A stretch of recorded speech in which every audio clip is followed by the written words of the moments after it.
Hello and welcome to When the Smoke Clears. I am the Recovery Plug. How's it going? Well, you know how I like to get my videos started, always with a moment of silence, followed by a serenity prayer for the addict who still suffers. Moment of silence, please.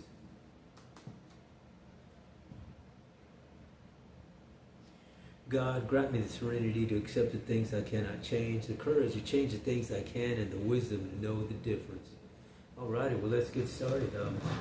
Well, you know how I like to always kind of give a little introduction on where I'm doing the podcast from, and usually I pick different parts of the city that I live in here in San Antonio, Texas, and I'll go, here and there, wherever to do the podcast. But today I'm choosing to just stay home, and I got my Halloween background in the back, so thanks for tuning in. But I didn't really know what I wanted to talk about today, but I was downtown, doing some errands and stuff, and I had to go to. I signed up for this computer course that I wanted to do, and so I went today. It was my first day, so I ran into a fella that I knew, and he wasn't looking too good, you know what I mean? And he was in the program that I was in, and it is a transitional housing and mental health and drug addiction facility that I was at, and I got to know this guy while I was there, and we talked, and we had a few conversations and chatted and this and that for the whole time that he was there, and he left early. He decided that he was gonna go try to do it on his own, and well, I ran into him today, and I just kind of I felt a little bad for the guy, you know what I mean, and I was kind of sad about it because I wish that he would have stayed, and I wish that he would have been still, in that same environment where I was at, or where I'm at, and it's real easy, seeing him like that was just a reminder of how easy it is to, get back into the addiction and just go back to what you're comfortable doing. And for him, it was his comfortability. He wasn't comfortable where we were at in the institution, and he just, he had enough, and he talked himself into, taking off, and he's still out there. And when we said bye to each other, and he took off one way, I went the other way, and the whole time I kept thinking, man, where's he? Where he's going? What he's gonna do? And I mean, I just felt bad because I know, he tells me that, hey, well, I gotta go. He really didn't want to talk too much, so he's like, I gotta go. I gotta meet somebody downtown, da da da. But I know that where he's going. You know what I mean? And because I've been there, and when you. I've been in those spots when you run into somebody that you were in your sober life, in a sense, and then you see him and you're not in that sober life, you're in the addictive life, and you want to take off. You don't want to do it. You don't want to have no conversation with them people. You know what I mean? And I could sense that from him, and he kind of broke a conversation, and he took off. He said, "Yeah, I gotta go," da da da, and he left. And I was trying to encourage him, to come back, and just feed a little seed in his ear. So hopefully, I'll see him back over in the recovery side. But nonetheless, it made me. It got me to thinking, and I'm like, man, it's real easy to get complacent.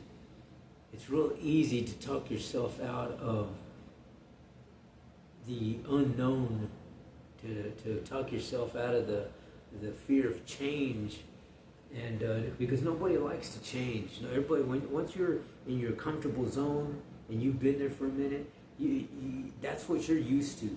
You know, your mind and your body gets used to just that, and even if it's bad, you know what I mean. So I know, because I remember in my addiction, I could remember not being happy and just hating the fact that I was still using, and hating the fact that I just was going nowhere, and you know, I'm just out there, you know, in the street, or you know, out there in a bando, or out there in the motel rooms and tents and stuff. And but all the meanwhile, you know, I can't. I know that I don't want to be there, and I feel like crap, and you just, I'm mentally just defeated, and you know, but yet I'm still there. I'm still there, you know, needing to do a lick, or needing to go get some more drugs, or whatever the case is. And you talk yourself into staying, and talk yourself into saying, like, you know what, you talk yourself into giving yourself an excuse that you'll do it again, you'll do it tomorrow. You put them off, you put it off, and you just you put your life in a pause, in a sense, and you could think about doing something different, but your actions are totally different than what you're thinking, and that's when you know that your life had become unmanageable, and that the drugs are managing your life now, because everything that you do is for the drug first before anything else. And I could remember doing that. I mean, I could remember, you know, knowing that I got to go to an appointment for the VA, or knowing that I got to do something that, you know, was important, and I would always talk myself into, you know, acting like if I forgot or something. But you know, all I wanted to do was go get some more drugs, and just, or I just was too isolated already, and depressed, and just pissed off all the time, that I didn't want to deal with anything. So I would try to just get my mind thinking of other things, and the only way that I could do that was by using. And when I saw this gentleman today, it just kind of took me back like that real quick, and then I just started thinking about all the, you know, where would I be if I wouldn't have came? What if I wouldn't have gave myself that opportunity to you know, get out of that realm, and into this positivity. And you know, I start thinking, you know, man, I'm pretty lucky that that somebody's looking out for me. I mean, if you call it a miracle, if you call it a divine intervention, I mean, I don't know what it is. I don't know if it's just the energies out in the universe, or the, you know, if it's my higher power, or if it's just my luck. I have no idea. But what I do know is that it happened for me, and I was able to get out of it. You know what I mean? Things happen in my life that I was able to get that I was able to have the smoke cleared, if you will, and then get my brain functioning in a healthy and positive way, that I was able to start doing things in that sense, in a positive sense, and not, you know, doing everything, you know, just in one straight line of negativity. And you know, you know, by no means am I cured. You know what I mean? You know, I still have this neurological brain disease, what they call it, and I know that I'm sick. But I know that if I set positive boundaries and do positive things on a repetitious basis, that, you know, I can live a life of positivity and sobriety without the stress factors of whatever it is that life throws at me. Because before, any little stress factor, if it was just you know, the so minute thing as where am I going to get money to eat today, or how am I going to pay this hotel room today, or, you know, am I getting enough sleep, or just whatever the stress was, because everything that you do in life is a stressor. You know what I mean? So you already have stress, but there's healthy stress and then there's unhealthy stress. The unhealthy stress obviously is the stuff that you start beating yourself up about, whether it's traumatic childhood experiences, whether it's the drug addiction, whether it's the overeating, whether it's the playing video games all day, whether it's, just doing unhealthy, licks to get drugs or whatever it is, illegal crap. Whatever that is, it's all stress. And that's high levels of stress that you're putting on yourself that, your body reacts to that in a certain way, and that's always leads to unhealthy things. So if you're not unhealthy to begin with, then guess what?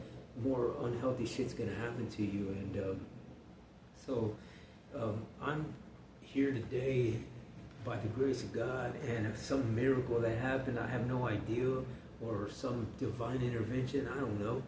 But what I do know is that I'm here today talking to you sober, and I'm happy. And I'm good, you know what I mean? I'm doing these podcasts is something that I look forward to doing, and I enjoy it. You know what I mean?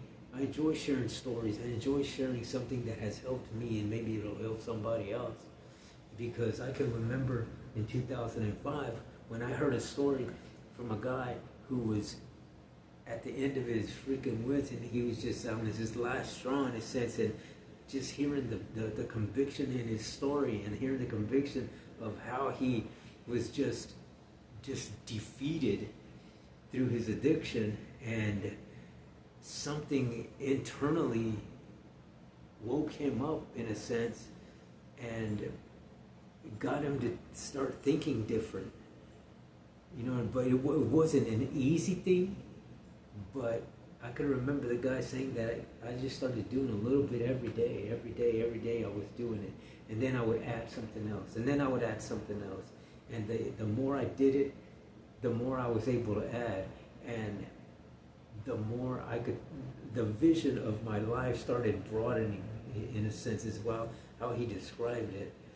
And I could totally relate to that because I understand, because when I was in full-blown addiction, my vision was here and here. I wasn't seeing anything on this side or that side of the peripheral, so I was just focused on one thing, and that was, what am I going to do to get the drug? That was number one. I didn't think about anything else until I had the drug first. And it's a terrible way to live your life. And, when the smoke started to clear for me, and the more days that I started getting under my belt that I wasn't using, and the more I stayed engaged in the recovery of, the programs that I was doing, and the reading that I was doing, and the, meetings that I was getting engaged in. And then, once I started going through these different programs, I started getting hooked up with these peer support groups, and then, getting invited to these AA meetings and these NA meetings. And the more you start hanging out and interacting with your recovery community, the easier it starts to get. You know what I mean? It doesn't mean that I don't crave it, or I don't, think about it, because that happens every day almost. But I know now, my mind is clear now, where I can make an educated decision and saying, hey, you know what? Let's do this instead. And this is one of the things that I do, as I do these videos, so that it's a steady reminder of where I've came from and where I don't want to go back to. And, that's why, today was my first day at a computer course that I was taking. And today was the first day. So, it's one of those things one of the things that I added to my arsenal. So, it's for the positive. So I figured, if I'm going to start doing these videos, I'm going to need to know how to, interact on this, how to edit videos and whatever. And so I started taking a computer class so that I can, educate myself on that. And, it's a positive thing.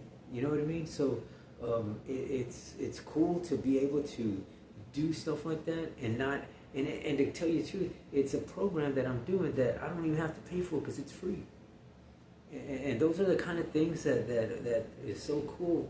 It's just like when I go out into town, in the city, to go do my videos, I go out and I choose and pick and choose different locations that have meaning to it, and whether it's an art artwork or just a nice background in the back of a park or at the Riverwalk or a hotel or whatever it is, it's something that I'm able to go out and interact and do something positive. And when you do that, you start interacting with people in a positive way, and it's the law of attraction is amazing because you start attracting positive things and positive people, and you start, those boundaries almost are laid out for you, and you don't even have to put them out because you're involving yourself in all this positivity and interaction that they just they're just laying out there. And because my mind is clear, not all in the addictive mode,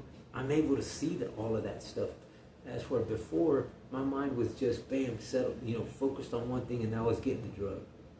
So I'm here to tell you, that it's cool. It's just, you have to stay the course. That's what I got from when I saw this guy today that I know, and he's a friend of mine. You know what I mean? And it just it made me feel good that he was out there still in the trenches. But I can't do anything but feed him a seed, and hopefully he decides to sow it. And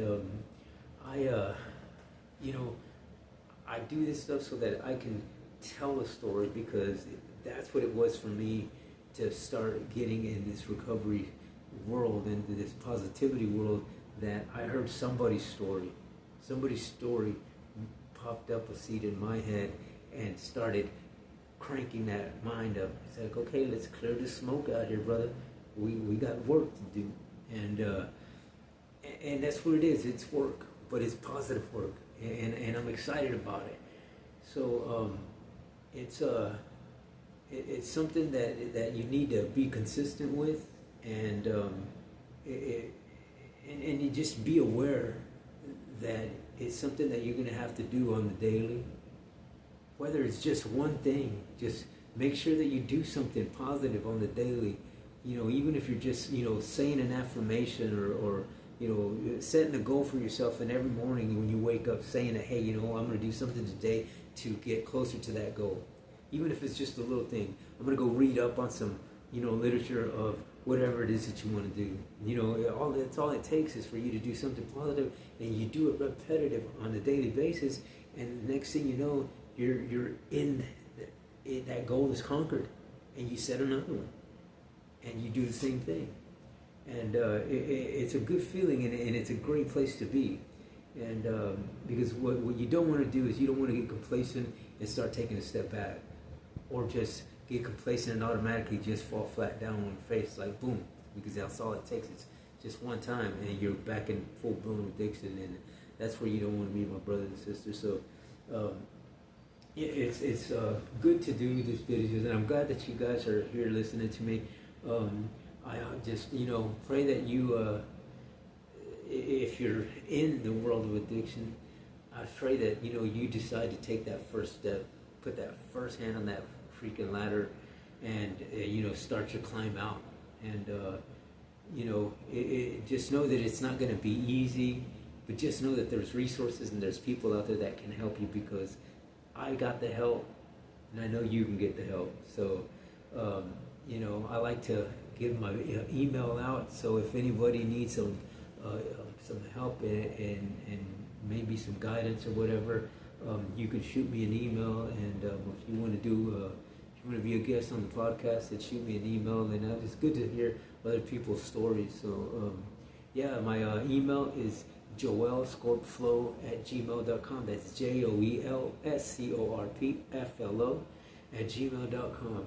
And I always like to give a shout out to some of the places that I attend, some meetings and gatherings and stuff like that. So I like to share those also. So if you're in the city of San Antonio, the West Side, the Esperanza group downtown in the West Side. You got the Goliad group down in the Southeast Side.